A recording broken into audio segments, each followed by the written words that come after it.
나이트 시네마가 큐레이션하는 각종 영화계 소식과 영화 리뷰를 발빠르게 만나보실 수 있는 카카오톡 오픈톡방을 개설하였습니다. 카카오톡 검색에 영화 뉴스를 검색하시면 나오는 발빠른 영화 뉴스와 리뷰 방에 입장하시면 됩니다. 저만 말할 수 있는 공간이니 부담 없이 입장해주세요. 영화관에서 휴대폰을 무음으로 하거나 방해금지 모드를 설정하는 건 너무나 당연한 상식이잖아요. 그런데 혹시 생각하지도 못했던 이것 때문에 주변 사람의 몰입을 방해한 적은 없으신가요? 바로 스마트워치 이야기입니다. 나도 모르게 팔짱을 끼거나 팝콘을 집을 때 손목에서 번쩍하고 빛이 나게 됩니다. 그래서 제안 드립니다. 영화관에 들어가기 전 스마트폰을 무음이나 방해금지 모드로 바꾸실 때 스마트워치에 영화관 모드도 함께 켜시는 건 어떨까요? 화면도 알림도 모두 잠재워주는 아주 간단한 설정 하나가 우리 모두의 소중한 시간을 지켜줍니다. 나와 모두를 위한 작은 배려, 스마트워치 영화관 모드.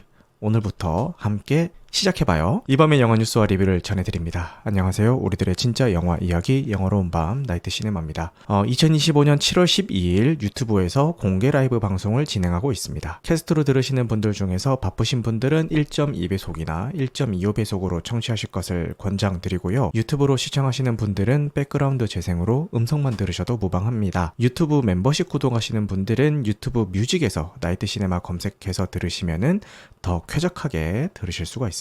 추천과 구독은 큰 힘이 되니까요. 잘 부탁드리겠습니다. 나이트 시네마 유튜브 채널 멤버십에 가입해주신 바이올렛 윤님, 달순의 스파이님, 나사님, 파이님, 푸파퐁커리님, 초롱이님, 붉은 눈의 뻐꾸기님, 김태연님, 임파누님, 카깡님, 윤가님, 우엉오뎅님 감사합니다. 유튜브 댓글부터 읽어보겠습니다. 오늘 라이브 공지 게시글에 푸른별님이 지난주에는 쥬라기 공원 새로운 시작 한 편 했고 이번 주에는 슈퍼맨 한 편, 그렇다면 다음 주는 전지적 독자 시점 한 편이겠군요. 전곡을 찔려서 당황한 나시님이면 개추라고 해주셨는데 전곡을 날카롭게 찔렀다고 생각을 하시겠지만 일부는 틀렸습니다.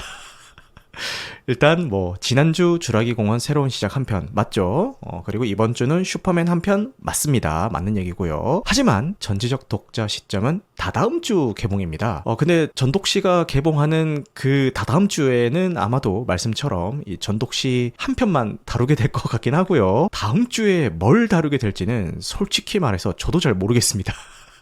일단 극장에는 못 갈 확률이 굉장히 높습니다. 만약에 갈 수 있다면은, 갈 수 있는 짬이 난다면은 메간 2.0이나 킹 오브 킹스를 보고 싶은데 갈 수 있을지 모르겠네요. 만약에 극장에 못 가서 OTT 작품을 하게 된다면은 아마도 높은 확률로 디즈니 플러스에서 서비스 중에 쉐이브 오브 워터를 하게 되지 않을까 싶습니다. 제가 항상 영화를 보고 나면은 그 다음날 좀 해가지고 어떤 영화를 봤고 별점은 뭐고 그리고 짧은 감상평 같은 것들을 그 유튜브 게시판에 올리잖아요. 그거 보시면은 이 양반이 이번 주에 뭘 다루겠구나 요거를 아실 수가 있을 겁니다. 뭐든지 감상하면은 제가 올리도록 하겠습니다. 은하는 크림빵님이 저 괴기열차 봤어요 라고 하시는데 와 그걸 보셨구나. 근데 그거 은근히 좀 볼만하다는 분도 계시더라고요. 조악하다는 분도 계시고 생각보다 볼만하던데 이렇게 말씀하시는 분도 계시고 어쨌든 보셨구나. 은하는 크림빵님이 그렇게 무섭진 않았습니다 라고 하시는데 그렇구나. 푸른별님이 메간 2.0은 북미 흥행이 폭망이라서 저는 안 볼 예정입니다 라고 하시네요.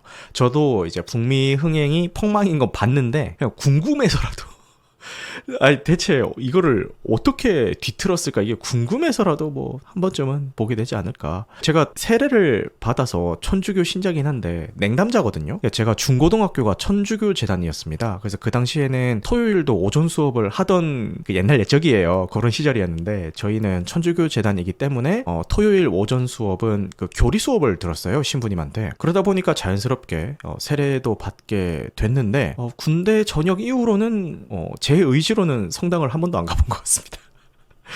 냉담자긴 한데 킹 오브 킹스는 뭔가 종교적인 이유로 보고 싶다기보다는 이제 해외에서 관객 수만으로는 기생충을 뛰어넘었다 이런 얘기가 있으니까 궁금하잖아요. 그래서 이 메간 2.0이나 킹 오브 킹스 모두 다 그냥 정말 대체 어떤 작품이길래 라는 그런 호기심에 뭔가 이게 재미있을 거라는 기대감보다는 어떤 작품이길래라는 그런 궁금증이 좀 더 어울리는 픽인 것 같습니다. 그래서 만약에 보게 된다면은 이 두 작품을 보게 되지 않을까 그런 생각이 드네요.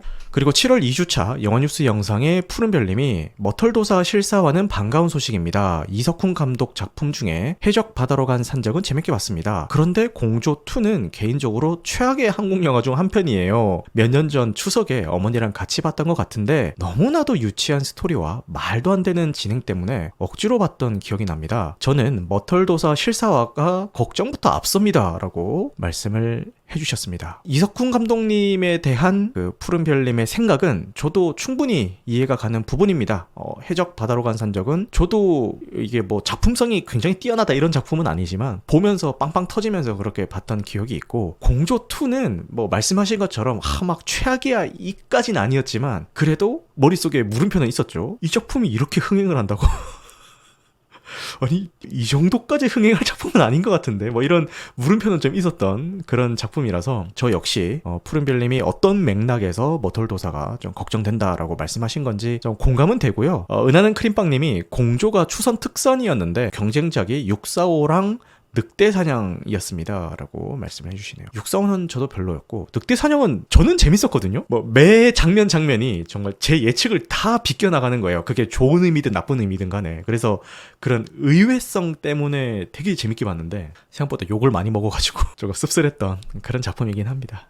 그리고 추억 속에 이 머털도사가 실사화가 된다는 거는 뭐 저도 뭐 반가움과 동시에 우려스러움도 같이 들기는 해요. 해적에서 보여주셨던 그런 재기발랄한 연출력으로 좀 더 기대를 충족시켜 주셨으면 좋겠다라는 생각이 들고, 더도 말고 덜도 말고 이 전우치만큼만 해주셔도, 물론 뭐 다른 감독님의 작품이긴 하지만 이 전우치만큼만 뽑아주셔도 충분히 만족하면서 극장에서 보게 되지 않을까 그런 생각이 드네요. 근데 외계 플러스인처럼 되면은 좀 열받을 것 같긴 한데 전우치까지는 뭐 괜찮을 것 같습니다. 푸른별님이 전지적 독자 시점 예고편에서 CG 퀄리티가 너무 떨어집니다 라고 채팅을 올려주셨는데 소신발언하겠습니다. 이따가 뉴스도 말씀드릴 건데 나 혼자만 레벨업도 넷플릭스에서 실사화 제작을 하죠. 이 전독시나 그 나홀랩 같은 경우는 실사화를 하면 물론 뭐 결과물을 아직 보기 전이지만 실사화보다는 애니메이션이 훨씬 더 잘 어울린다고 생각을 하고요.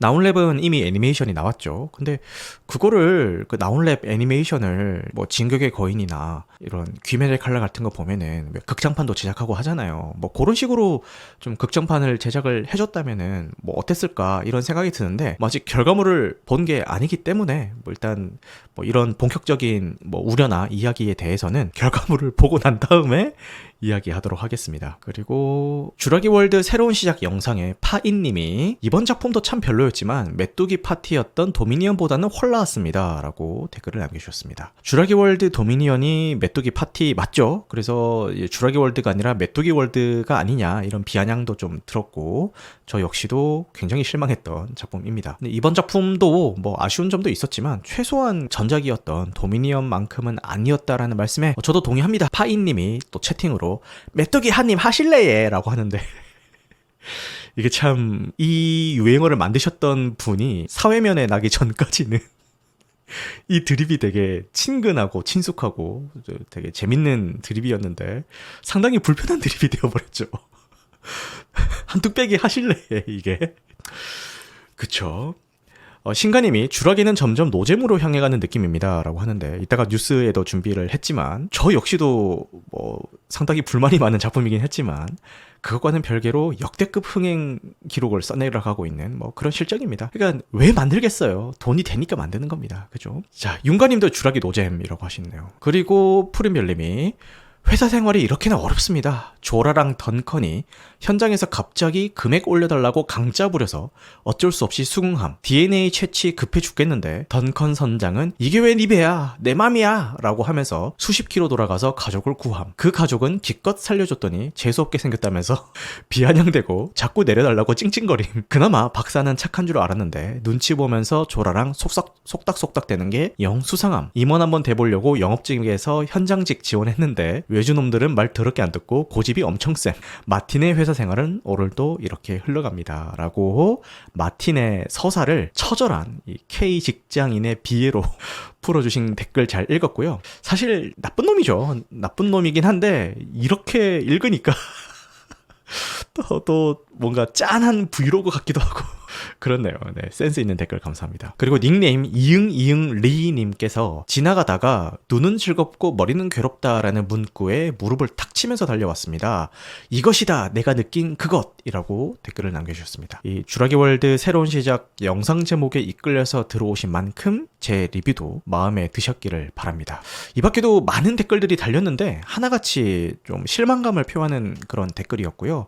저도 리뷰에서도 언급했듯이 마찬가지로 뭐 좀 실망이긴 했는데 그럼에도 불구하고 글로벌 흥행 성적은 어마무시하다고 하니까 이래서 주라기 시리즈를 계속 만드는구나 라는 생각이 들었습니다. 그리고 팟빵에서 탈출 나몰빼미님이 아이언하트요 그 철심장 있잖아요 디즈니 플러스 드라마 전 플라워링 하트가 뭔지는 모릅니다 라고 남겨주셨는데 이게 지난주 댓글이랑 연결이 되는 건데 지난주 댓글에 플라잉 하트 리뷰를 해달라고 이제 남겨주셨어요. 근데 플라잉 하트가 뭐지? 라고 하면서 이제 구글링을 해봤더니 플라잉 하트는 없고 플라워링 하트라는 그 마법소녀물 애니메이션이 있는 거예요. 그래서 내가 이게 K-팝 데모 헌터스를 이제 호평을 하니까 마법소녀물인 이 작품도 리뷰를 해달라고 쓴 건가? 근데 오타를 낸 건가? 이 생각을 했는데 이제 플라잉 하트라고 쓰셨던 게 그 디즈니 플러스 MCU 작품인 그 아이언 하트를 이제 말씀을 하신 거였네요. 근데 아이언 하트는 리뷰어들이 하나같이 혹평을 하고 있어가지고 손도 안 대고 있었는데 최근에 지인 두 분이 보셨는데 그래도 볼만하다 이렇게 말씀을 하시더라고요. 시간이 남으면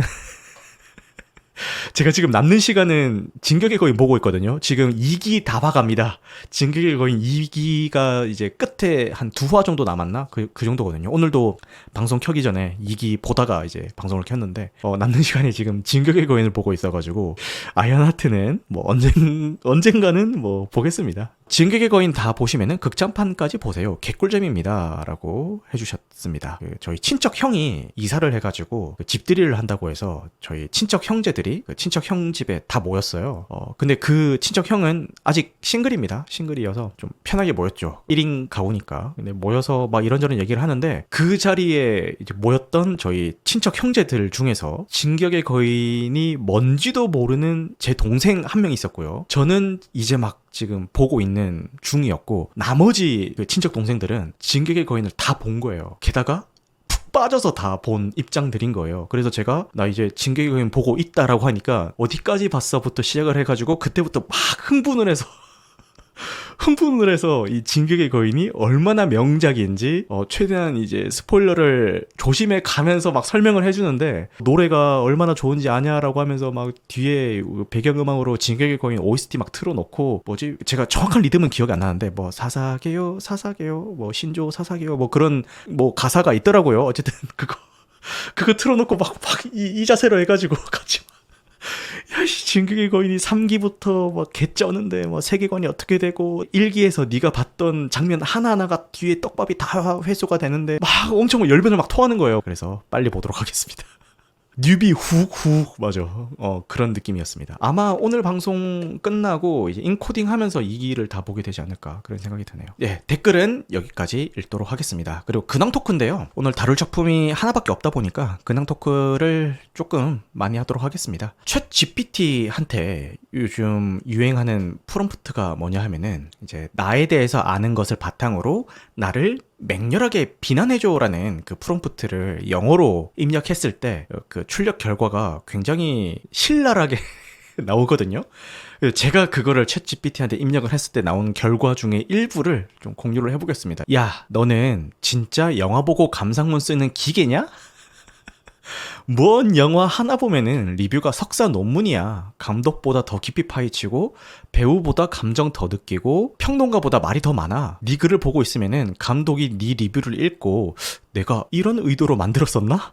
라면서 자기 작품에 대한 회의 들어간다. 아이랑 놀 때도 그래. 다른 부모들은 그냥 예쁘다 하고 놀아주는데 너는 오늘은 서사 구조가 좀 약하네. 이 등장인물은 감정선이 부족해. 아이가 장난감 가지고 스토리 짜고 있으면 옆에서 그거는 기승전결이 모호한데? 라고 피드백을 줘버릴 기세야. 그리고 너 영화 보고 리뷰 쓰는 거 좋아하는 거 알아. 근데 리뷰 길이 이거 뭐냐? 장문의 저주라도 걸렸냐? 중간에 한번 숨 넘어갈 정도야. 유튜브 영상 대본이라면서 왜 다 마틴 스콜세이지 감독 평생 회고전 같아? 가끔씩 왓챠파티에서 끔찍한 영화 보고 와서 이거 왜 만든 거야? 라고 물어보잖아. 네가 그렇게 분석 잘하는데 왜 그걸 골라보냐고. 라는 식으로 이제 굉장히 장문의 피드백이 왔는데 그 중에 일부를 제가 읽어드렸습니다. 그래서 궁금하신 분들은 이 프롬프트 요새 유행이라서 이게 검색해보시면은 영어로 이렇게 돼 있는 게 있거든요. 그거 한번 해서 챗GPT한테 입력해보시면은 재밌는 결과를 얻으실 것 같습니다. 근황 토크 두 번째는 우리가 어떤 문제나 고민이 있을 때 그거를 누군가에게 털어놓고 나면은 왠지 모르게 마음이 후련해지면서 정작 문제는 그대로 있는데 마치 해결된 것 같은 느낌을 받을 때가 있습니다. 예를 들면은 이제부터 다이어트 할 거야 라고 온 동네방네 떠들고 다니고 나면은 이제 주변의 응원 속에서 벌써 살이라도 빠진 듯한 그런 만족감을 느끼기도 하고요. 저도 이런 경험이 꽤 많기 때문에 이게 도대체 이런 심리는 뭐지? 라는 그런 궁금증이 좀 있었는데 이 현상을 설명해주는 아주 흥미로운 심리학 이론이 있습니다. 이 현상은 한 가지 용어로만 정리하기에는 약간 좀 부족하고 몇 가지 심리학적인 개념들이 복합적으로 작용한 결과인데요. 그 중에서 가장 핵심적인 이론은 상징적 자기 완성 이론이라는 게 있습니다. 이름이 조금 어려운데 이 사람이 어떤 목표나 정체성을 가지고자 할 때 그 목표를 달성했다는 것을 보여주는 그 상징을 통해서 자기 정체성을 완성하려고 한다라는 거예요. 예를 들어서 나는 건강을 챙기는 사람이다라는 정체성을 갖고 싶다고 가정을 해보겠습니다. 근데 이 정체성을 완성하기 위한 실제 행동은 꾸준히 운동하고 좋은 음식을 챙겨 먹는 거겠죠. 근데 이런 실질적인 행동 이외에도 주변 사람들에게 나 이제부터 운동 시작했어. 건강관리의 중요성을 깨달았어. 라고 말하고 다니는 그 행위 자체가 나는 건강을 챙기는 사람이라는 어떤 상징적인 역할을 하게 됩니다. 근데 문제는 여기서 발생합니다. 우리의 뇌는 이 상징적인 선언만으로도 마치 목표를 향한 실제 행동을 어느 정도 한 것처럼 혹은 목표를 이미 이룬 것처럼 착각하고 일종의 만족감을 느끼게 됩니다. 주변 사람들이 야 대단한데? 그거 뭐 좋은 생각인데? 라고 긍정적인 반응을 보여주면은 이 효과는 더 커집니다. 왜냐면은 이미 칭찬이라는 보상을 받아버렸으니 굳이 힘들고 귀찮은 실제 행동을 할 필요성을 덜 느끼게 된다는 거죠. 가장 대표적인 예가 새해 목표를 짜는 건데 이 새해 목표가 작심삼일로 끝나게 되는 경우가 많은 것도 바로 이 함정에 빠지기 때문입니다. 이와 비슷한 맥락에서 카타르시스 효과라는 것도 있는데 우리가 영화를 보면서 억눌려 있던 감정을 주인공을 통해서 대신 표출하고 후련함을 느낄 때가 있죠. 자신의 문제나 고민을 이 말로 쏟아내는 과정에서 감정적인 해소, 즉 카타르시스를 경험하게 됩니다. 이렇게 감정의 찌꺼기들이 배출되고 나면은 문제의 본질은 그대로 남아 있는데도 불구하고 마치 한 고비를 넘긴 것 같은 개운함과 같은 그런 착각을 느끼게 되는 거죠. 그래서 어떤 심리학자들은 이것을 뭐 행동의 착각이나 진전의 착각이라고 부르기도 합니다. 말하는 행위, 계획을 세우는 그 행위 자체를 문제 해결을 위한 실질적인 진전이라고 착각하는 경향을 이야기를 하는 건데 사실 이건 진짜 행동이 아니라 이 행동을 대체하는 대리 행동에 가깝죠. 근데 그렇다고 해서 이 문제에 대해서 이야기하는 것이 뭐 무조건 나쁘다 이런 이야기는 아니고요. 오히려 긍정적인 측면도 많죠. 앞에서 말한 이 카타르시스처럼 감정적인 환기를 시켜주기도 하고요. 머릿속에 엉켜 있었던 문제들을 말로 표현해내는 과정에서 스스로 그 상황을 좀 더 명확하게 파악하게 되기도 합니다. 또 다른 사람에게서 전혀 생각했지 못했던 조언이나 현실적인 도움을 얻게 되는 계기가 될 수도 있고요. 근데 결국 중요한 거는 어떻게 이야기하느냐인 것 같습니다. 단순히 내 감정을 쏟아내고 나 이제부터 잘할 거야 라는 그런 막연한 이야기가 아니라 나는 이런 문제가 있는데 이걸 해결하기 위해서 구체적으로 뭐 이런 것부터 해보려고 해 라는 것과 같이 실질적인 행동 계획을 포함해서 이야기하는 게 중요하다는 거죠. 그리고 목표를 선언하기보다는 작은 것이라도 실천한 후에 나 이런 걸 했어 라고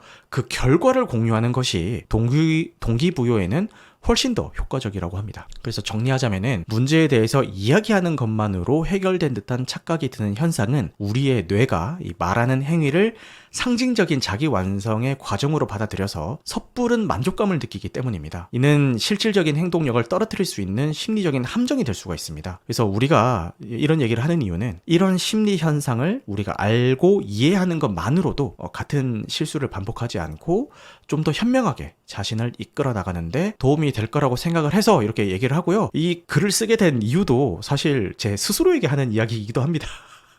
나 뭐 할 거야, 뭐 할 거야 라고 백날 아까 뭐 윤가님이 뭐 아가리어터라고 하는데 맨날 나 살 뺄 거야 라고 이야기하면서 뭐 정작 실천은 잘 안 하게 되는 게 이제 수없이 반복이 되고 있으니까 제 스스로에게 하는 이야기이기도 합니다. 그래서 여러분들도 어떤 목표를 세웠는데 주변에 이야기만 해놓고 뭐 좀 흐지부지 된 경험이 있는지, 아니면은 반대로 이런 경험을 누군가에게 이야기함으로 해서 문제가 뭐 해결된 적이 있는지, 뭐 이런 것들에 대해서 댓글 남겨주시면은 다음 주 댓글 시간에 소개해드리도록 하겠습니다. 푸른별님이 요즘 심리학에 푹 빠지셨나요? 라고 하는데 심리학에 빠졌다기보다는 내가 왜 이러지? 라는 그런 모먼트가 딱 있으면은 그거를 좀 찾아보게 된 것 같아요. 네. 초자연님이 전 그래서 아무한테도 말 안 합니다. 다짐은 속으로만 해도 충분해요 라고 하는데 맞습니다. 푸른별님이 진짜 하는 사람은 조용히 꿋꿋하게 함이라고 말씀하시는데 초자연님이 그런 분이신 것 같습니다. 최근 영화계의 뜨거운 감자 이야기 두 가지를 좀 해볼까 합니다. 영화 산업의 속사정에 대한 이야기를 담은 강연 영상을 하나 봤는데 그 영상을 보고 좀 든 생각을 말씀드려 보겠습니다. 제29회 부천 국제 판타스틱 영화제와 영화인 연대가 공동 주최한 정책 포럼에서 이화배 컴퍼니의 이화배 대표님이 발표하신 홀드백을 둘러싼 세 가지 질문, 누가, 왜, 어떻게 라는 영상이 유튜브에 있습니다. 그래서 이 영상을 보고 든 생각들을 뭐 좀 소개를 해드리겠습니다. 먼저 이 영상의 핵심 키워드인 홀드백이 뭔지부터 좀 설명을 해야 될 것 같은데, 이 홀드백이라는 거는 한 편의 영화가 다양한 유통 경로로 공개가 될 때 그 각 경로 사이에 두는 유예 기간을 의미합니다. 배급사가 수익을 극대화하기 위해서 각 플랫폼마다의 공개 순서와 시점을 조절하는 일종의 유통 전략이라고 생각하시면 될 것 같습니다. 근데 과거에는 이 홀드백의 순서와 시간 간격이 꽤 엄격하게 지켜졌습니다. 아까 말씀드렸던 것처럼 가장 먼저 극장에서 관객들을 만나고 그 다음에 IPTV 같은 곳에 유료로 VOD 서비스를 시작을 하죠. 그리고 좀 더 시간이 지나면은 구독형 OTT 서비스에 풀리거나 맨 마지막에 위치하는 이 지상파 TV나 뭐 OCN 이런 데서 뭐 특선 영화나 뭐 그런 걸로 편성되는 걸로 방영되기도 하죠. 근데 이 강연에서 이야기하고 있는 이 영화계의 위기는 바로 이 홀드백이라는 오랜 규칙이 무너졌기 때문이다라고 이야기를 하고 있습니다. 이 디지털 전환과 OTT의 확산으로 그 경계가 조금씩 흐려지다가 코로나 팬데믹을 거치면서 모든 것이 뒤죽박죽 되기 시작했다라는 거죠. 예전에는 당연히 극장에서 먼저 보고 한참을 기다려야 이제 집에서 볼 수 있었던 영화들이 어느 순간부터는 이 홀드백 기간이 크게 단축이 되거나 아예 사라지는 경우가 늘어났습니다. 이거를 카니발라이제이션이라고 우리말로는 매출 잠식이라고 하던데요. 이 새로운 유통 방식이 기존의 시장을 잡아먹는 현상이 벌어진 거죠. 상식적으로 생각을 해봐도 관객의 입장에서는 15,000원 정도를 내고 극장에 가거나 아니면은 11,000원 정도를 내고 IPTV에서 한 편을 구매해서 볼 수가 있었는데 한 달에 10,000원 전후 되는 그 구독료를 내면은 편하게 집에서 신작 영화들을 무제한으로 한 달 동안 볼 수 있게 된다고 하면은 뭐 굳이 시청자 입장에서는 시간과 돈을 들여서 극장에 가거나 IPTV를 찾을 이유가 없죠. 그냥 생각을 해봐도. 그죠? 근데 여기서 또 흥미로운 점은 미국이나 프랑스 같은 나라들은 이런 홀드백 기간을 법이나 관행으로 명확하게 이제 규제를 하고 있는데 한국은 딱히 법적인 강제 없이 업계의 자율적인 약속에 기대왔다라는 점입니다. 그래서 새로운 강자인 OTT가 등장을 했을 때 이 질서가 이제 쉽게 무너질 수밖에 없었다라는 거죠.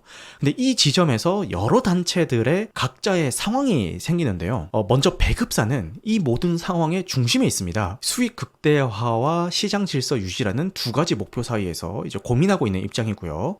극장은 전통의 강자였지만 OTT와의 경쟁이 심해지면서 관객 감소라는 위기를 맞이한 입장이죠.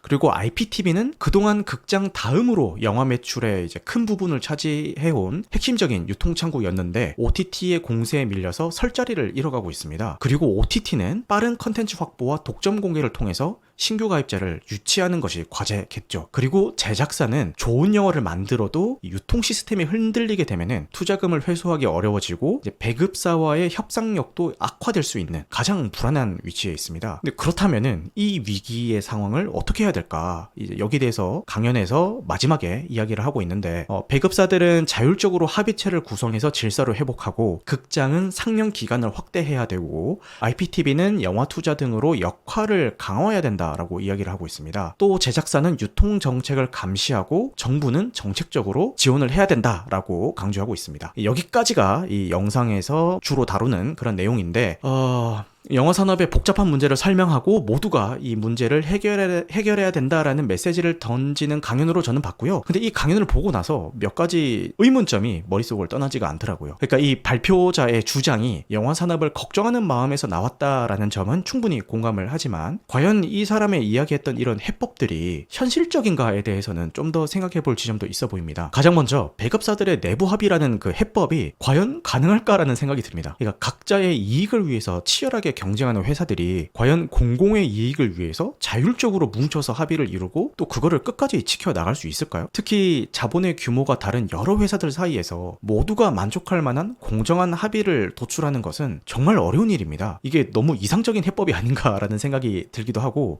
그리고 이 강연은 무엇보다 공급자인 영화 산업의 입장에서 이야기를 풀어가는데 어쩌면은 가장 중요한 관객, 그러니까 소비자의 시선이 빠져 있습니다. 솔직히 우리 관객들 입장에서는 좋은 영화를 더 저렴하고 편하게 그리고 빨리 볼 수 있는 게 이 OTT의 가장 큰 매력이잖아요. 이미 이런 편리함에 익숙해진 관객들이 있는데 이 산업의 논리를 위해서 다시 과거의 그 관객 입장에서는 그 불편한 그 시스템으로 돌아가자고 설득하는 것이 과연 가능할까라는 생각이 들더라고요. 그러니까 거대한 시대의 흐름을 거스르려고 하는 그런 시도처럼 느껴지기도 하고요. 그리고 마지막으로 강연을 듣다 보면은 마치 이 구독형 OTT 서비스들이 기존의 질서를 파괴한 악당처럼 그려지는 것 같은데 과연 그럴까요? 어쩌면 OTT는 변화하는 시대의 요구에 가장 발빠르게 정응한 새로운 플레이어일 뿐이고 기존 산업이 그 변화 속도를 따라가지 못한 것은 아닐까라는 어떤 그 반문도 좀 생각을 해봤습니다. 그러니까 문제의 원인을 외부의 침입자인 이 OTT에서 찾기보다는 내부의 구조적인 문제는 없는지 돌아보는 시각도 좀 필요하지 않을까 그런 생각이 좀 들었고 근데 물론 그렇다고 해서 이 발표자의 주장이 틀렸다 이런 얘기는 아니고요. 이 강연이 정말 중요한 질문을 던졌기 때문에 이렇게 다양한 측면에서 한번 생각해보고 토론해볼 가치가 있다라는 그런 이야기입니다. 이화배 대표의 강연은 홀드백이 단순한 유통 정책이 아니라 영화 산업 생태계 전체를 지키는 안정장치라는 점을 강조하고 있습니다. 여기서 제시한 해법들이 다소 좀 이상적으로 들리는 부분도 있고 다른 시각에서도 한번 바라볼 그런 필요성도 있지만 가장 중요한 것은 이런 논의가 시작되었다라는 그 자체라고 생각을 하고요. 앞으로는 영화의 장르나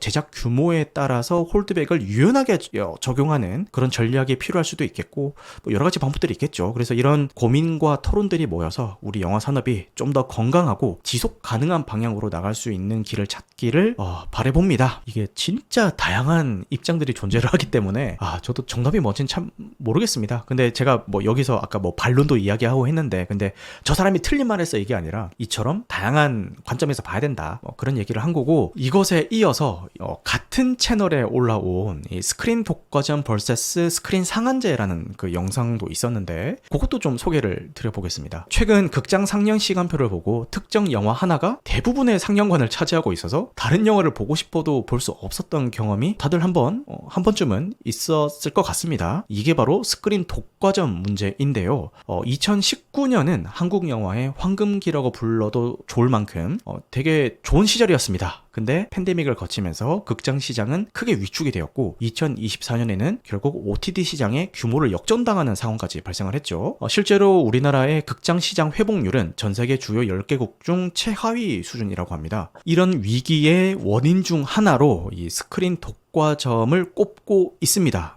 이 영상에서는 멀티플렉스 대기업들이 극장 시장을 지배하고 특정 영화가 상영관의 과반수를 점유하는 현상을 이야기하는데 2010년대 초만 해도 한 1년에 한두 편에 그쳤던 이런 독과점 영화가 2020년대에 들어서는 이제 연평균 7편으로 급증했습니다. 특히 범죄도시 4와 같은 경우는 상영 점유율이 무려 82%에 달하는 기록을 세우기도 했죠. 그래서 이런 문제를 해결하기 위해서 발표자가 제시하는 해법은 바로 스크린 상한제입니다. 6개 이상의 상영관을 가진 대형 영화관에서 관람객이 몰리는 프라임 시간대인 오전 11시에서 밤 11시 사이에는 특정 영화의 상영 횟수를 50% 이하로 이제 법으로 제한하자라는 것이 이 발표자의 주장이고요. 이 발표자는 이 제도를 통해서 다양한 영화에게 상영 기회를 줘서 영화 산업 생태계를 건강하게 만들어야 된다라고 주장을 하고 있습니다. 그런데 이 주장 역시 아까 앞서서 이야기했었던 홀드백처럼 다른 관점에서 한번 봐야 될 필요성이 있습니다. 이 스크린 상한제에 대한 가장 큰 반대 논리는 바로 관객의 선택권을 침해한다라는 겁니다. 이 범죄도시처럼 1000만 관객이 보고 싶어하는 영화가 있다면은 더 많은 상영관에서 편한 시간대에 볼 수 있도록 하는 것이 시장의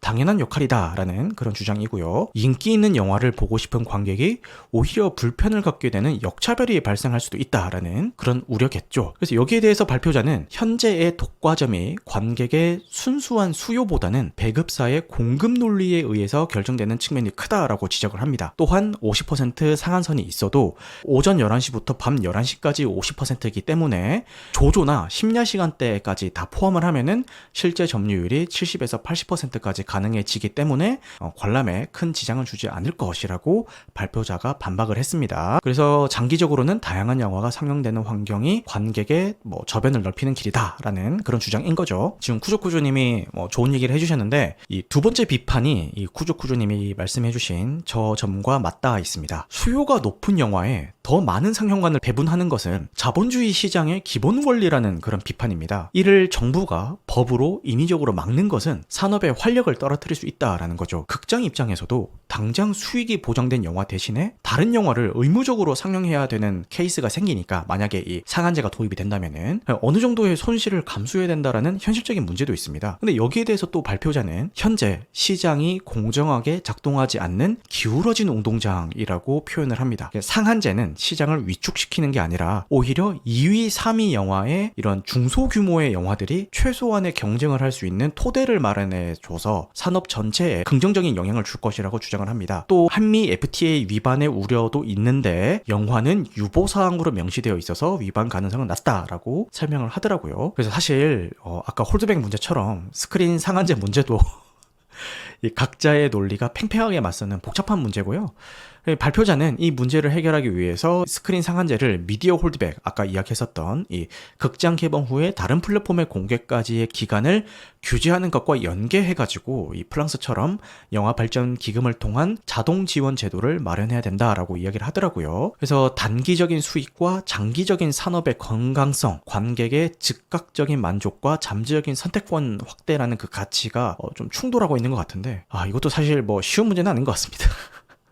근데 제가 이 두 가지 이야기를 소개한 이유는 여기서 제가 대안을 제시를 한다거나 이게 정답이다라고 이야기를 한다거나 그게 목적이 아니라 이제 이런 논의가 진행되고 있다라는 사실을 사실 모르는 사람들이 굉장히 많습니다. 부천 국제 판타스틱 영화제에서 이런 포럼들이 열렸고 이런 강연들이 있었으니 관심 있으신 분들은 한번 찾아보시고 지금 영화계에서는 영화계를 살리기 위해서 홀드백과 스크린 상한제에 대해서 치열한 토의가 벌어지고 있구나.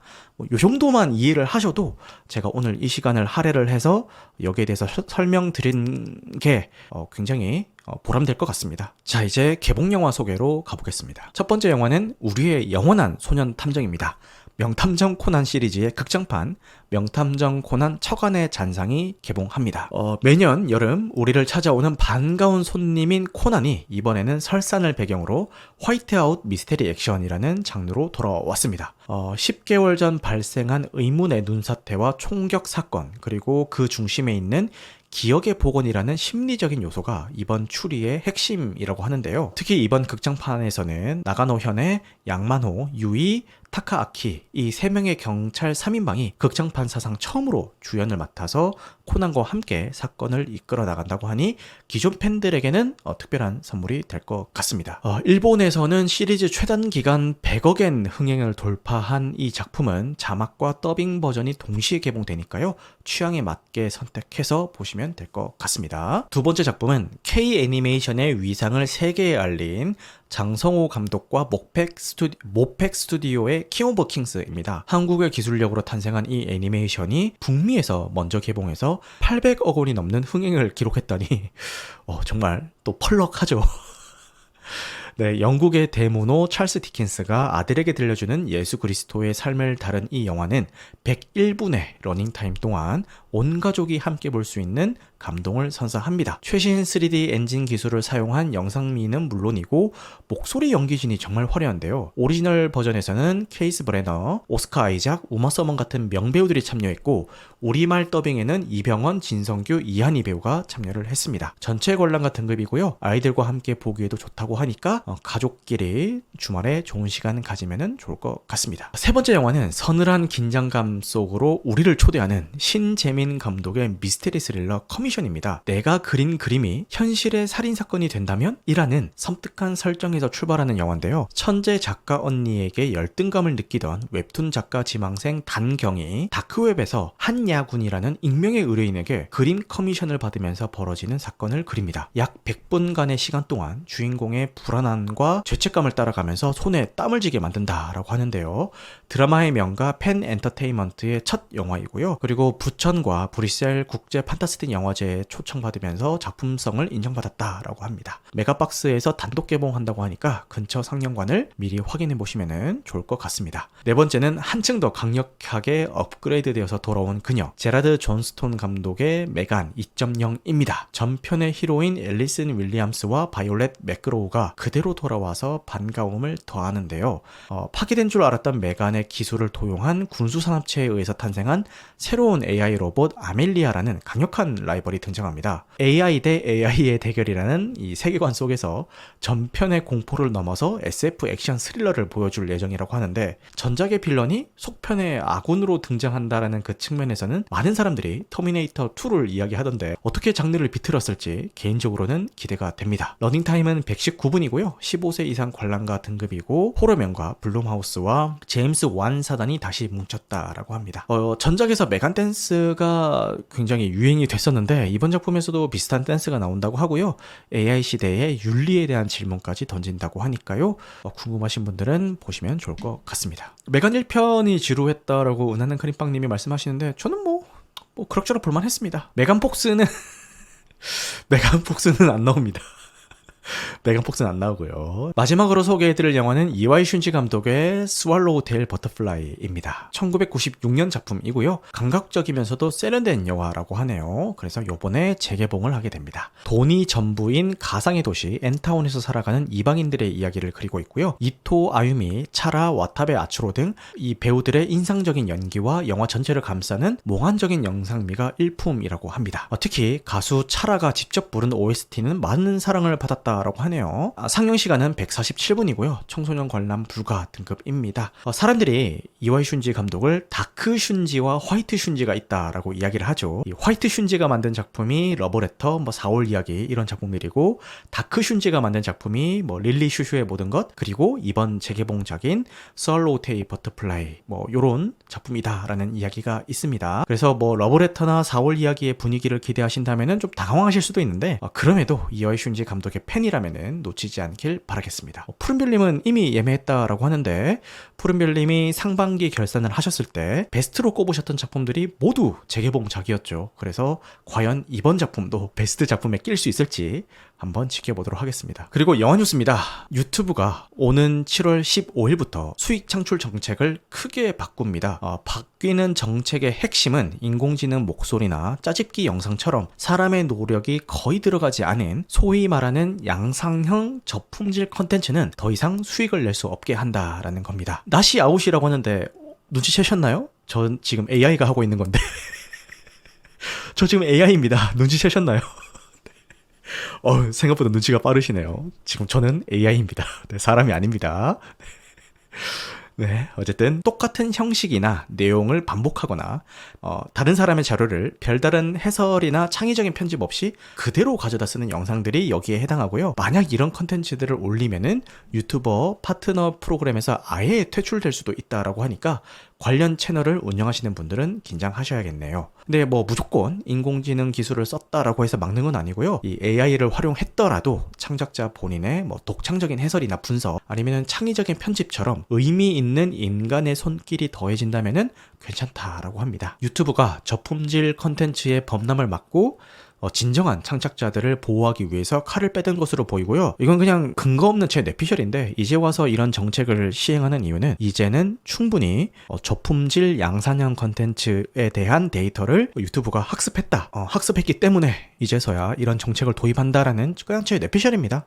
제가 AI라고 하니까 어쩐지 너무 잘생겼다라고 쿠조쿠조님이 말씀해 주시는데 감사합니다. 어쩐지 이마가 덜 빛났음이라고 하는데 그 조명 밝기를 좀 낮췄습니다. 이 글로벌 누적 조회수 143억 뷰에 빛나는 웹툰 나 혼자만 레벨업이 드디어 넷플릭스 시리즈로 제작이 됩니다. 그리고 모두가 궁금해했던 주인공 성진우 역에는 요즘 가장 뜨거운 배우인 변우석 배우가 확정이 됐습니다. 여기에 천하장사 마돈나 김시표류기의 이혜준 감독과 백두산 감시자들을 연출했었던 김병서 감독이 공동 연출을 맡았다라고 하고요. 웹툰 원작 영상화의 탁월한 노하우를 가진 카카오 엔터테인먼트와 액션 장르의 명가 사나이 픽처스가 제작을 맡았습니다. 성준음에는 다 포기하지마 라고 하는데 이게 그거 있죠. 닭고기 아줌마 그런 게 있었죠. 성진우의 닭고기 아줌마 이거랑 지금은 한국에서는 볼 수 없게 된 그 유승준의 개미가 힘이 없대 이거랑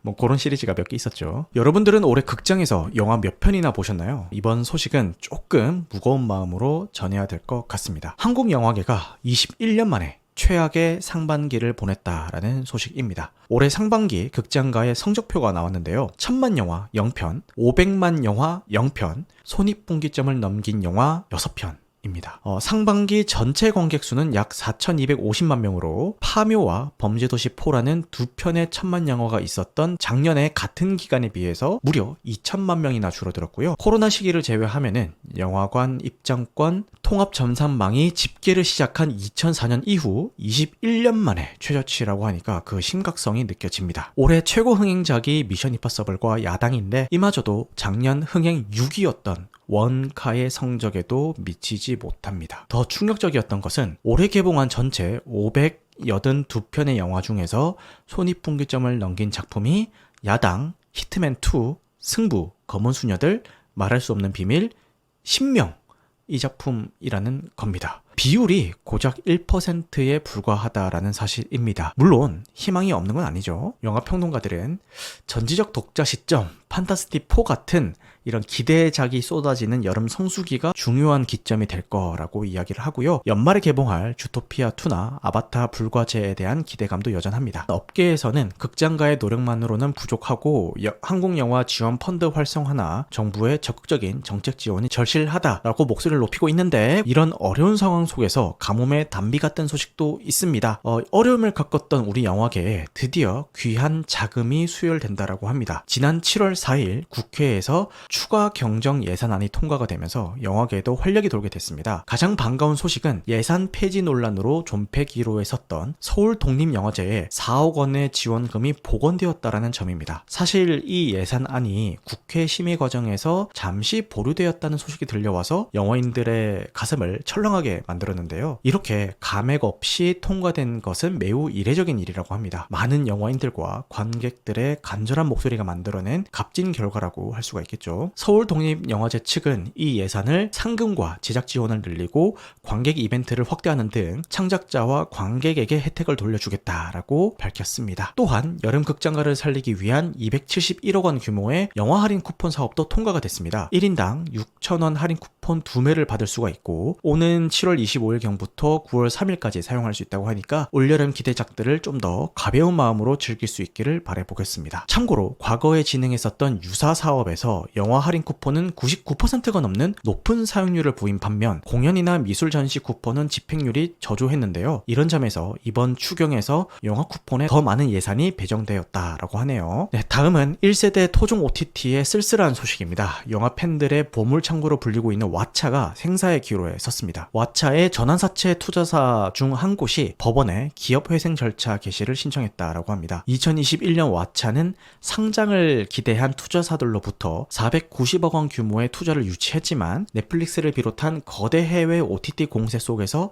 재무 구조가 악화되었습니다. 결국 2023년 기준 자본 총계가 마이너스 796억 원으로 완전 자본 잠식 상태에 빠졌고 만기가 돌아온 투자금을 상환하지 못하면서 위기를 맞게 된 겁니다. 왓챠 측은 투자자들과의 협의를 통해서 회생 신청을 철회하고 사업을 개선해 나가겠다라는 입장이지만 상황이 녹록지는 않아 보입니다. 저 역시도 매년 구독 갱신을 하고 있을 정도로 애정하는 이 왓챠가 이 위기를 어떻게 헤쳐나갈지 안타까운 마음으로 지켜보도록 하겠습니다. 이제 헐리우드 박스오피스 정상의 이름은 남성 배우가 아닌 여성 배우의 이름으로 기억될 것입니다. 그 주인공은 바로 스칼렛 요한슨입니다. 어벤져스 시리즈의 블랙 위도우로 우리에게 친숙한 배우 스칼렛 요한슨이 전세계 박스오피스 역대 최고 흥행 배우에 올랐습니다. 2025년 7월에 개봉한 주라기 월드 새로운 시작의 엄청난 흥행 덕분인데요. 그녀가 지금까지 출연한 작품들의 전세계 박스오피스 수익을 모두 합치면은 무려 160억 달러, 우리 돈으로 약 21조 원에 달한다라고 합니다. 이로써 기존의 1위였던 사무엘 잭슨과 로버트 다우니 주니어를 모두 넘어섰습니다. 더욱 놀라운 것은 로버트 다우니 주니어보다 약 10편이나 적은 33편의 작품으로 이 기록을 달성했다라는 점이고요. 여성 배우로서는 최초로 이룬 쾌거이자 할리우드 박스오피스의 역사를 새로 쓴 상징적인 사건입니다. 다음 뉴스는 혹시 이웃 간의 소음 때문에 스트레스 받아보신 적이 있으신가요? 바로 그 일상적인 스트레스를 옥삭한 공포로 바꿔놓은 영화가 극장가에 조용한 돌풍을 일으키고 있습니다. 이선빈 배우 주연의 현실 공포 스릴러 노이즈가 개봉 18일 만에 누적 관객 수 100만을 돌파하면서 손익분기점을 넘겼다라는 기쁜 소식입니다. 이 노이즈는 층간소음으로 시끄러운 아파트에서 실종된 동생을 찾는 언니 주영의 이야기를 다루는 작품입니다. 이로써 노이즈는 올해 손익분기점을 돌파한 작품인 야당 히트맨 등과 어깨를 나란히 하며 쟁쟁한 헐리우드 블록버스터들 사이에서 한국 영화의 저력을 보여주고 있습니다. 제가 앞선 방송들에서 한국 영화는 앞으로 손익분기점 100만 관객 전후 규모의 작품들이 계속 만들어질 것 같다라고 언급한 적이 있는데 이번 노이즈의 성공을 배경으로 그 현상이 좀 더 가속화가 될 것 같습니다. 네, 이렇게 준비했던 영화 뉴스는 여기까지고요. 이제 슈퍼맨 리뷰를 시작을 해보겠습니다. 스포일러 구간에서는 제가 지금부터는 스포일러 들어갑니다 라고 말씀을 드릴게요. 영화 리뷰하기 전에 이번 영화 슈퍼맨에 대한 재미있는 뉴스 몇 가지만 공유하고 진행을 해보겠습니다. 오늘 리뷰할 영화 슈퍼맨이 박스오피스에서도 제대로 이름값을 했다라는 소식인데요. 제임스 건 감독의 새로운 슈퍼맨이 프리뷰 상영만으로도 무려 2100만 달러 이상의 수입을 기록하면서 2025년 개봉작 중에서 최고의 프리뷰 성적을 달성을 했습니다. 이 기록은 제임스 건 감독의 필모그래피를 통틀어서 가장 높은 프리뷰 성적이자 동시간대 경쟁작들과 비교해서도 압도적으로 높은 수치라고 하니까요. 정말 대단한 것 같습니다. 그런데 이렇게 흥행을 이끌고 있는 우리 배우들은 과연 얼마를 받았을까요? 주인공인 슈퍼맨이 가장 많은 출연료를 받았을 거라고 생각하신다면은 오늘 이야기에 조금 놀라실 수도 있을 것 같습니다. 최근 할리우드 전문 매체들을 통해서 공개된 정보에 따르자면은 슈퍼맨 역의 데이비드 코렌스웩과 로이스 레인 역의 레이첼 브로스 나하는 각각 75만 달러를 그리고 놀랍게도 악당인 렉스 루터 역을 맡았던 니콜라스 홀트는 두 주연 배우를 훌쩍 뛰어넘는 200만 달러를 받았습니다. 두 주연 배우의 그 개런티를 합쳐도 니콜라스 홀트가 훨씬 더 많이 받은 거죠. 아니, 어떻게 주인공보다 악당이 더 많은 돈을 받을 수 있냐 이렇게 생각하실 수가 있을 것 같은데 사실 이게 헐리우드에서는 드문 일이 아니라고 하네요. 데이비드와 레이첼이 대형 블록버스터 영화에서는 신인에 가까워서 그렇다라고 하고요. 니콜라스 홀트는 엑스맨 시리즈라든가 매드맥스 같은 굵직한 작품들을 통해서 이미 스타성을 입증받은 베테랑 배우기 때문이라고 하네요. 물론 여기에는 흥미로운 조건이 하나가 붙습니다. 세 배우 모두 영화가 흥행에 성공한다면은 박스오피스 성적에 따라서 추가 보너스를 받는다라는 계약인데요. 이 신인 배우를 기용해서 제작비를 효율적으로 관리하면서도 영화의 성공에 대한 보상을 약속하는 헐리우드의 영리한 전략이 엿보이는 대목입니다. 이렇게 뜨거운 슈퍼맨의 인기만큼이나 재밌는 사건도 있었는데, 혹시 내가 좋아하는 히어로 영화를 보러 갔는데 그 히어로의 대척점에 있는 라이벌이 팝콘을 들고 내 옆자리에 앉아 있다면 기분이 어떨 것 같으실까요? 2025년 7월 한 슈퍼맨 영화 상영회에서 바로 그런 일이 실제로 벌어졌습니다. 한 팬이 아마존 프라임의 인기 드라마 더 보이즈에 등장하는 홈랜더 복장을 하고 나타난 것인데요. 아시다시피 홈랜더는 슈퍼맨과 비슷한 능력을 가졌지만 도덕적으로는 매우 위험하고 사악한 인물로 그려지는 이 슈퍼맨의 안티테제와도 같은 캐릭터입니다. 이 유쾌한 장면이 화제가 되자 홈랜더를 연기했던 배우 앤터니 스타가 이건 모두에게 본보기가 되어야 됩니다. 앞으로 더 많은 사람들이 라이벌의 코스튬을 입고 나타나야 됩니다. 라고 자신의 인스타그램을 통해서 재치 있는 한마디를 남겼습니다. 다음 소식은 슈퍼맨이 미국의 상징이라는 거는 다들 아실 텐데요. 2025년 7월 미국 백악관의 공식 X 계정에 올라온 게시글 하나가 큰 파장을 일으켰습니다. 제가 원문을 그대로 한번 읽어볼게요. The symbol of hope, truth, justice, the American way, 슈퍼맨, 트럼프. 우리말로 옮기자면은 희망의 상징, 진실, 정의, 미국의 길, 슈퍼맨 트럼프가 되겠네요. 이 도널드 트럼프 대통령을 슈퍼맨에 비유하면서 슈퍼맨의 유명한 대표 슬로건들을 그대로 가져와서 이 대통령을 칭송한 거죠. 제 생각에는 슈퍼맨이 아니라 앞서 말씀드렸던 홈랜더에 더 가까운 것 같긴 한데, 이 백악관이 너무 노골적으로 빨아주는 것 같아서 저는 헛웃음이 나왔는데 이 청취자분들은 어떻게 느끼셨을지 모르겠네요. 그리고 이거는 뭐 여담인데, 제가 슈퍼맨을 메가박스 일반관에서 봤거든요. 근데 크리스토퍼 놀란 감독의 신작 오디세이 예고편이 나오더라고요. 지난주에 주라기 월드 새로운 시작을 볼 때 지인들은 예고편으로 다 나왔다는데 저만 못 봐서 좀 아쉬웠거든요. 그래서 예고편이 딱 나올 때 와 씨 드디어 나온다 라고 좋아했는데, 이게 뭐 분위기만 잔뜩 잡고 알맹이는 없는 그런 예고편이라서 솔직히 조금 허무하긴 했습니다. 그래서 행여나 왜 나만 못 봤어 오디세이 예고편 뭐 이런 생각하시는 분들은 너무 아쉬워하지 않으셔도 될 것 같습니다. 이처럼 여러 가지 이슈몰이를 하고 있는 화제작 제임스 건 감독이 새롭게 선보이는 DC 유니버스의 첫 번째 영화 슈퍼맨에 대한 이야기를 해볼까 합니다. DC 스튜디오의 새로운 수장이 된 제임스 건과 피터 사프란이 야심차게 새로운 DC 유니버스를 준비했죠. 그 중에서도 챕터 1 신과 괴물들의 실질적인 시작을 알리는 작품이라서 저 역시도 기대 반 걱정 반의 마음으로 극장을 찾았습니다. 한때 나왔다 하면은 박스오피스를 휩쓸었던 MCU가 최근 몇 년간 힘든 시간을 보내고 있는 것처럼 DC 역시 뭔가 새로운 게 절실한 상황이었죠. 솔직히 말씀드리면은 헨리 카빌 배우의 슈퍼맨이 워낙에 인상적이었기 때문에 데이비드 코렌스웨시라는 새로운 배우가 그 자리를 잘 채울 수 있을까라는 우려가 있었던 것도 사실입니다. 그래서 과연 이 새로운 슈퍼맨은 DC 유니버스의 성공적인 시작 신호탄을 쐈을까요? 결론부터 말씀드리자면은 저는 그 우려를 기대로, 그리고 그 기대를 확신으로 만들어준 아주 훌륭한 출발점이었다라고 생각을 합니다. 이번 영화는 시작하자마자 3세기 전 신과 괴물들이 뭐 등장했다라는 그런 자막으로 시작을 해서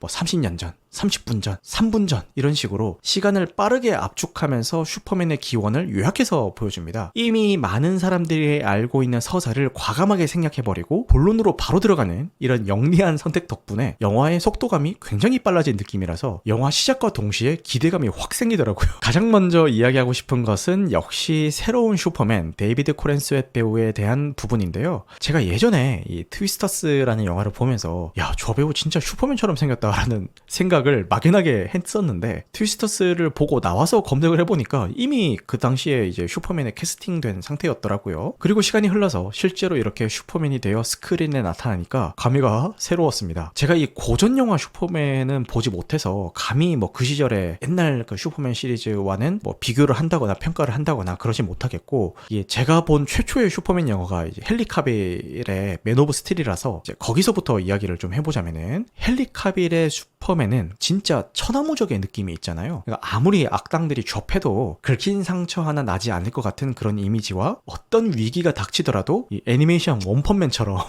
결정적인 순간에 나타나서 상황을 다 정리해버릴 수 있는 이 전지전능하고 강한 슈퍼맨의 이미지가 있었는데, 이번 데이비드 코렌스웨트의 슈퍼맨은 클라크 켄트일 때의 그 어수룩한 모습도 잘 어울리고, 요즘 인터넷에서 너드남이라고 불리는 그런 이미지 있잖아요. 그런 이미지가 잘 어울리더라고요. 여담인데 인터넷에서 여자들이 좋아하는 그 너드남이라고 돌아다니는 그런 클라크 켄트의 이미지는 진짜 너드가 아닙니다. 진짜 너드가 뭐라고 제가 여기서 설명해드리기에는 참 슬프지만, 아무튼 클라크 켄트는 여자들이 좋아하는 너드지 진짜 너드가 아닙니다. 네, 여기까지만 말씀을 드리겠습니다. 그러니까 아무튼 이 클라크 켄트일 때는 어수룩하고 선량한 눈빛이었다가, 슈퍼맨일 때는 또 카리스마 있으면서도 이 맨 오브 스틸 때와는 다르게 엄청나게 맞고 다닙니다. 심지어 영화가 시작하자마자 잔뜩 두들겨 맞은 뒤에 피를 토하면서 골절이 되어서 이제 추락하는 모습으로 나오죠. 영화 내내 조 터지고요. 뒤에도 설명하겠지만 이 저스티스 갱을 포함한 주변 동료들의 도움 없이는 빌런들과 제대로 싸우지도 못합니다.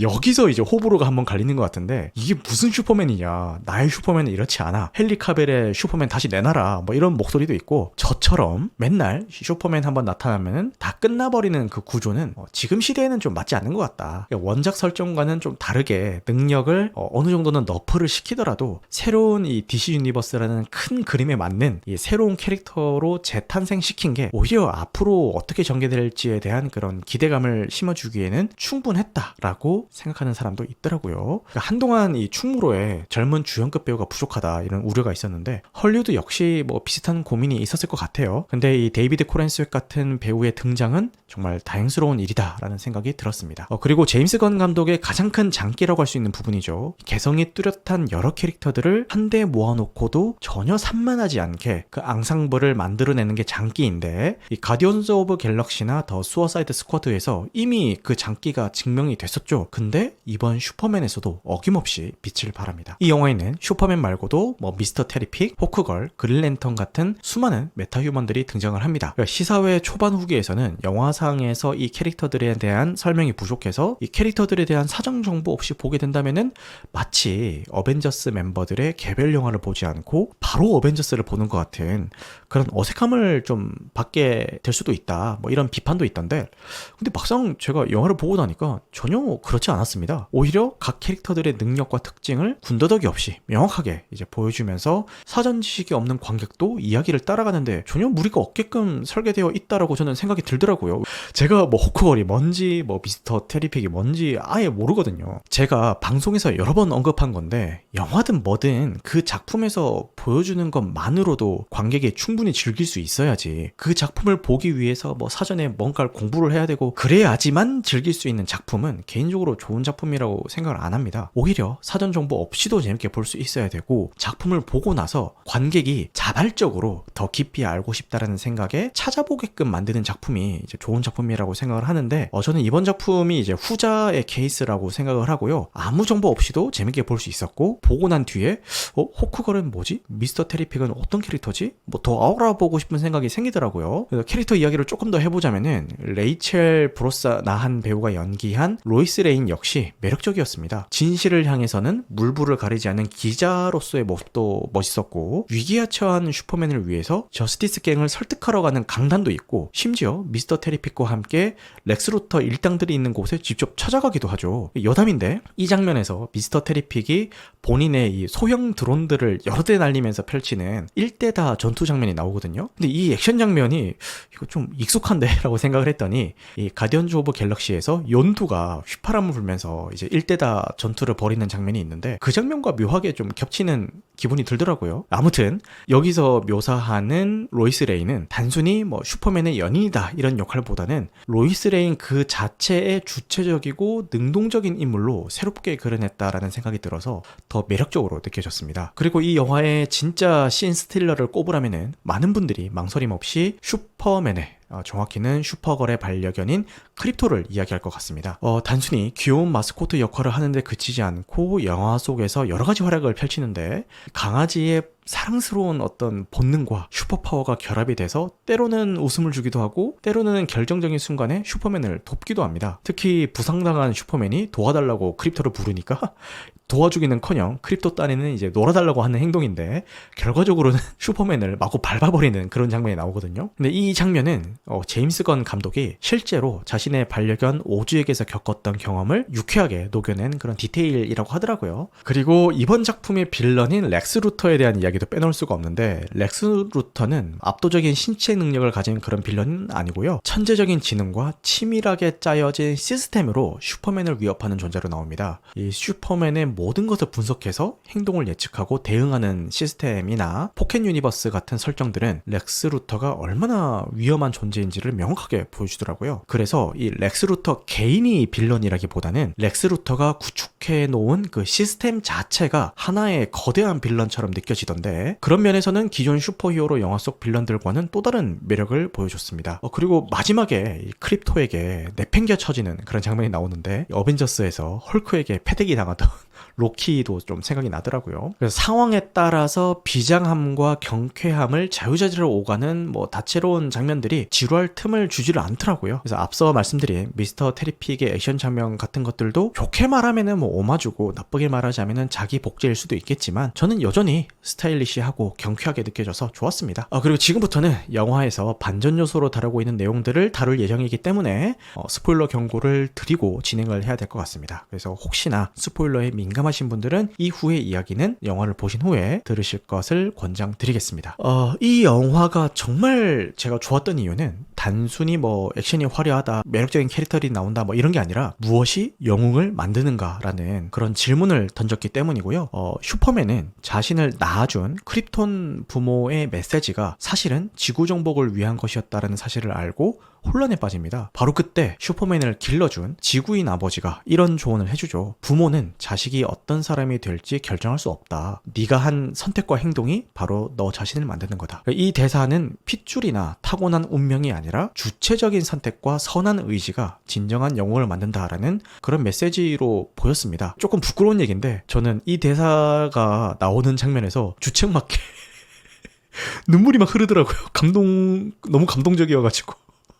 이 아버지의 따뜻한 조언에 이어서 전쟁 위기에 처한 아이들이 이 슈퍼맨 깃발을 흔드는 장면과 함께 이 슈퍼맨 테마곡이 막 웅장하게 울려 퍼지는데 거기서 눈물이 막 줄줄줄 흐르면서 좀 막 가슴이 막 벅차오르더라고요. 양옆에 사람이 다 있었거든요. 양옆에 사람들이 뭐야? 슈퍼맨을 보면서 운다고? 저 사람 뭐야? 이렇게 생각을 할까봐 몰래 눈물 닦는다고 되게 힘들었습니다. 애견남이라고 하시는데 아버지의 그 대사가 너무 벅차오르더라고요. 근데 이 슈퍼맨의 지구인 아버지는 부모가 자식을 결정할 수 없다라고 이야기는 했지만 저는 이 영화가 양육 환경의 중요성도 어느 정도 담고 있다라고 생각이 드는 게 이 슈퍼맨과 동일한 DNA를 복제해서 이제 렉스 루터에 의해서 만들어진 울트라맨이라는 캐릭터가 나옵니다. 근데 이거를 원작에서도 나오는 캐릭터라서 울트라맨이 뭔지 사전에 아신 분들은 이제 반전 요소가 아니라고 하시던데 저한테는 되게 큰 반전이었거든요. 그래서 울트라맨 대체 정체가 뭘까? 막 이러면서 두근두근 하면서 보고 있다가 그 가면이 벗겨질 때 헉! 아니 울트라맨이랑 왜 슈퍼맨이랑 똑같이 생긴 거야? 막 이러면서 혼자 막 흥미진진하게 막 봤는데 이게 원작에 대해서 빠삭하신 분들은 이미 유명한 이제 에피소드여가지고 이미 다 알고 보셨다라고 말씀하시더라고요. 은하는 크림빵님은 이름 나오자마자 눈치챘다라고 하시는데 초반에 기지 들어갈 때도 대사로 왜 문이 열리죠? 라고 하잖아요. 저는 그게 끝까지 궁금했어요. 이게 대체 왜 문이 열렸을까?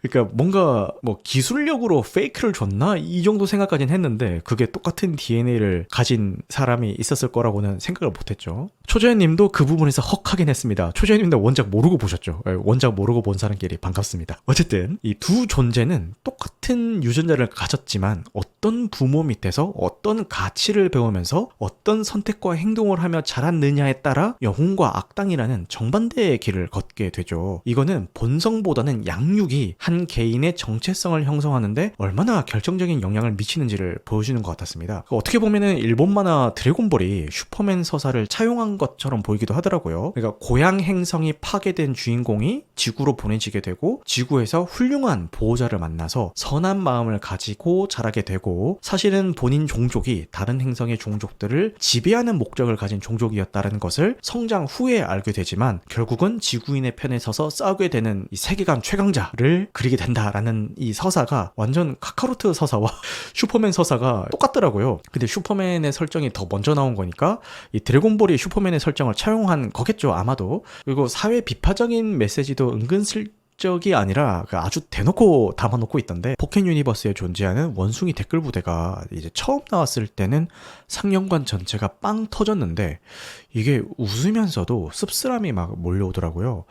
실제로 온라인 여론을 좌지우지하는 댓글 부대는 존재하고 이런 온라인 공작이 정치적으로 이용됐던 사례가 있잖아요. 그래서 제가 이번 작품의 빌런은 렉스 루터 개인이 아니라 그가 만들어 놓은 시스템 같다라고 말씀을 드렸는데, 슈퍼맨이 맞서 싸우게 되는 거는 이제 물리적인 빌런뿐만 아니라 이제 인터넷 여론과도 맞서 싸우게 되잖아요. 현실의 모습을 아주 대놓고 투영하면서도 너무 무겁지는 않게 유쾌하게 보여주는 장면 같았습니다. 그리고 영화 속에서는 자한푸르라는 가상의 국가와 이 나라를 침공하려는 보라비아의 갈등이 등장을 합니다. 이 설정은 최근 실제로 벌어진 여러 국제전쟁들을 떠올리게 만들더라고요. 그리고 슈퍼맨은 이 자한푸르와 보라비아의 전쟁을 중지하기 위해서 직접 개입합니다. 그 행동은 언뜻 보기에는 이제 수많은 생명을 구하는 절대적인 선처럼 보이지만 국제사회의 반응은 아주 냉담하죠. 각국은 슈퍼맨의 개입이 주권 국가 간의 문제에 대한 명백한 외압이라고 비판합니다. 그의 행동 때문에 기존 국제조약과 외교적 질서가 무너졌다라는 건데, 이는 현실 세계에서도 인도주의적 개입이라는 명분 아래 행해지는 강대국의 군사 개입이 과연 정당한지에 대한 논쟁과 정확히 맞닿아 있습니다. 하지만 슈퍼맨은 당신들이 조약이니 원칙이니 따지는 순간에도 사람들은 죽어가고 있다라고 항변합니다. 그 이야기는 전쟁으로 고통받고 있는 이들의 절규를 대변하는 것 같았습니다. 눈앞에서 벌어지는 비극을 외면하는 것이 과연 옳은 것인가? 국제법과 조약이라는 규범이 생명의 존엄성보다 우선시 될 수가 있는가?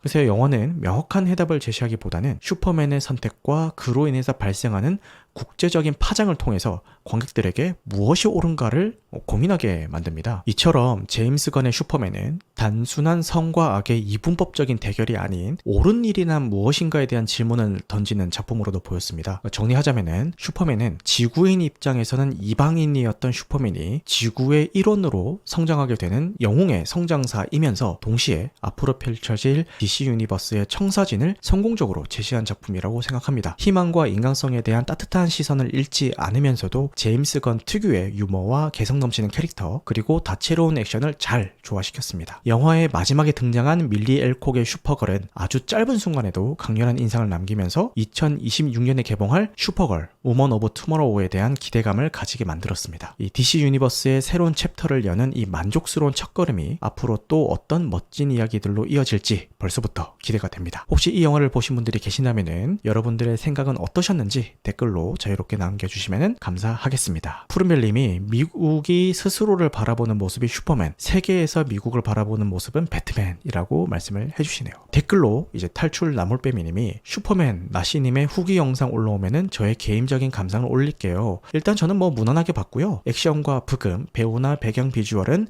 스거니 삼촌 영화답게 잘 뽑혔습니다. 저는 로이스 레인, 가이 가드너, 루터가 좋았습니다. 피스메이커의 카메오도 반가웠고요. 그리고 슈퍼걸은 존나 겁나게 예쁩니다. 핵심 주제인 슈퍼맨도 우리와 같은 인간일 뿐이다. 근데 겁나 착하다를 후반부에 정말 임팩트 있게 나타낸 것도 좋았고요. 하지만 일부 마이너 조연 캐릭터들의 배경 생략, 양부모와 친부모 관련 이슈, 슈퍼맨의 능력 너프, 클라이맥스의 복잡한 상황 등은 코믹스 팬인 저조차도 당황스러웠습니다. 특히 조연들은 찐팬들한테도 얘들 상황을 모르니까 대체 왜 이러는 건지 이해가 안 되더라고요.